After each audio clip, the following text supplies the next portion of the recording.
Hello, good morning and welcome to a new blog. আজকে সকালটা শুরু করছি চিয়া সিড দিয়ে, বাট আজকে সকালটা একটু স্পেশাল কারণ আজকে লাঞ্চে যাওয়ার প্ল্যান রয়েছে। তো সকাল সকাল উঠে রেডি হয়ে গেছি, স্নান করে একদম চুল টুল আঁচড়ে সুন্দর করে বসেছি, হাফ রেডি হয়েছি বলা যায়।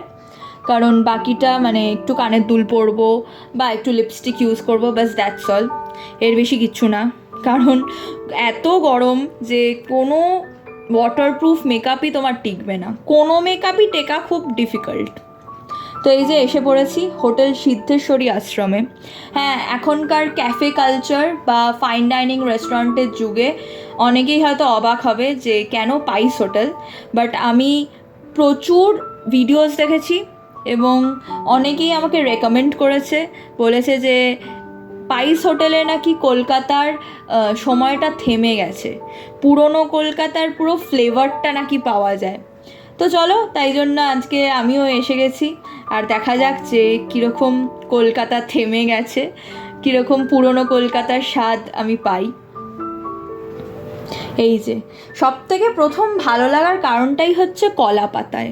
কলা পাতায় খাবারের যে কি আনন্দ মানে ভাবা যায় না, আমার তো খুব ভাল লাগে। আর তার সাথে মাটির ভাঁড়ে জল, মানে মাটির ভাঁড়ে অনেক সময় চা খাওয়া হয়, কিন্তু মাটির খুঁড়িতে জল খুব একটা এখন আর খাওয়া হয় না।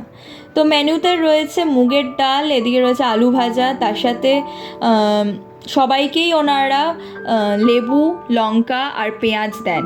তো এটা একটা খুব পছন্দের ব্যাপার আমার, কারণ ডালের সাথে লেবুটা খেতে আমার খুব ভাল লাগে।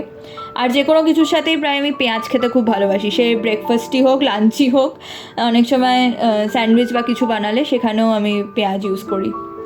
আর তার সাথে রয়েছে আরেকটা ফেভারিট, সেটা হচ্ছে পোস্তর বড়া, চিংড়ি মাছের মালাইকারি এবং মাটন, বড় একটা আলু দিয়ে মাটনের ঝোল, আহা।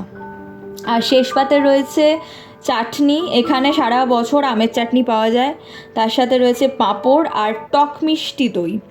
দইটা খুব মিষ্টি নয়, মানে মিষ্টির দোকানের যে মিষ্টি দই হয় সেই রকম নয়, একটা টক মিষ্টি ব্যাপার ছিল।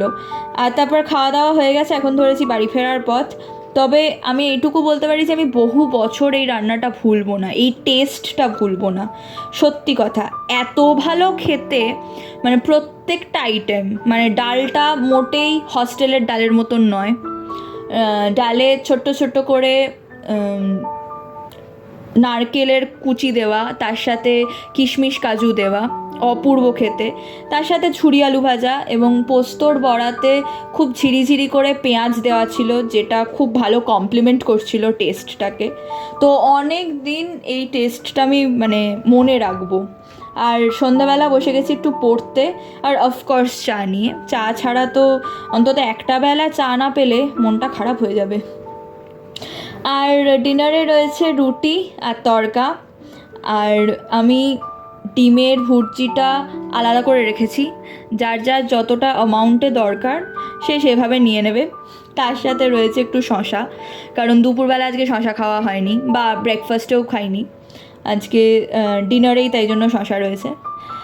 আর সত্যি সত্যি আমার এখনও মনে পড়ছে যে কি দারুণ খেয়ে এসছি আজকে দুপুরবেলা। মানে মাটনের ঝোলটা এত সুন্দর এবং ডিসেন্ট পিস ছিল, পিসের সাইজগুলো, মাটনের পিসগুলো যথেষ্ট ডিসেন্ট সাইজের ছিল।